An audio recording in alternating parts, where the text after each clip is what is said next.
ဒီနေ့ကတော့အရွယ်သုံးပါးမျိုးနဲ့အရန်ကြိုက်ကြတယ်လုံနီးလေးကလည်းလွယ်ကူတယ်ကုန်ကြစိတ်ကလည်းအရန်ကိုတက်တာတယ်ပြောင်းမှုကောင်းချင်းကြော်လေးကြော်ပြပေးမှာဖြစ်ပါတယ်ပထမဦးဆုံးကျမကပေါင်းမှုကိုလေ2000မိုးဝယ်ခဲ့တယ်အဲ့ဒါတစ်ထုပ်လုံးကို2000မိုးတယ်2000မိုးဆိုလို့ကျမကလည်းအထဲမှာအစမ်း6လားပါလားကြည့်ကြည့်မယ်နော်ကဲဒီမှာအစံတွေရလည်းမချမှုအစံပြောင်းမှုကလည်းပြောင်းမှုအစီပြေအတန်းပြေမှုမှာဒါအကုန်လုံးမှာ2000ဘူးပါဒီမှာက10ဘူးပါတယ်ဆိုတော့တစ်ဖူးကို200လောက်ပဲကြာပါဘောနော်ဒီပြောင်းမှု2000ဘူးကိုကျွန်မရေးစေးတန်းစင်ပြီးတော့ဒီချာလေးချစ်လိုက်ပါတယ်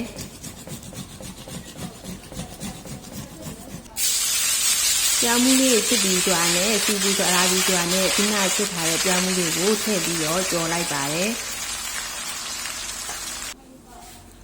ပြီးတော့ကျမတခါတည်းတကြားထည့်တယ်စားလေးနည်းနည်းထည့်ပါတယ်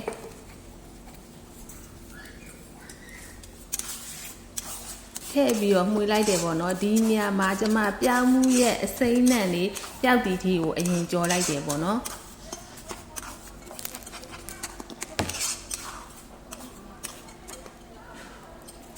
ပြောင်းမှုရဲ့အစိမ့်နှံလေးပျောက်သွားပြီဒီလိုချိန်နေဖြစ်ပြီဆိုလို့ရှိရင်ကောင်းရင်းမုံကိုရေးဖြောထားပြီးတော့ဒီပြောင်းမှုကြော်တဲ့ကိုလောင်းထည့်လိုက်ပါတယ်ကျမပထမဆုံးဒီကောင်းရင်းရဲ့အရင်နဲ့ကြော်ထားတာပေါ့နော်ကောင်းရင်းရေနဲ့အရင်ကြော်ထားတာဒီလိုချိန်နေလေးပေါ့နော်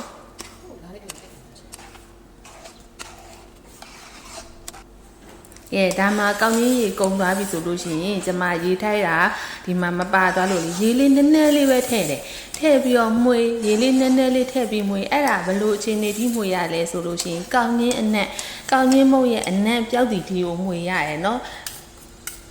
ကောင်းရင်းမုံရဲ့အနက်ပျောက်တီတီမှွေတယ်ရေးလေးနည်းနည်းလေးထည့်ပြီးတော့မှွေတယ်3-4 ခါလောက်ထည့်ရပါတယ်ရေရများသွားလို့ရှိရင်လေတခါတည်းလောဘကြည့်ပြီးရေများထည့်လိုက်ပြီဆိုရင်လက်တွေပေါက်တဲ့အတွက်မမှွေနိုင်ဘူးเนาะဒါကြောင့်မို့ဒီလိုမျိုးလေးတွေလုပ်ပြီးဆိုလို့ရှိရင်ရေလေးနည်းနည်းလေးပဲထည့်ပြီးတော့မှွေရေခင်းလာပြန်ထည့်မှွေအဲ့လိုမျိုးမှွေလိုက်မှွေရပါတယ်ကဲဒါဆိုလို့ရှိရင်ကောင်းရင်းမုံရဲ့အနက်လည်းပျောက်ပြီးပြောင်းမှုစိမ့်စော်လည်းကုန်ပြီးလုံးဝ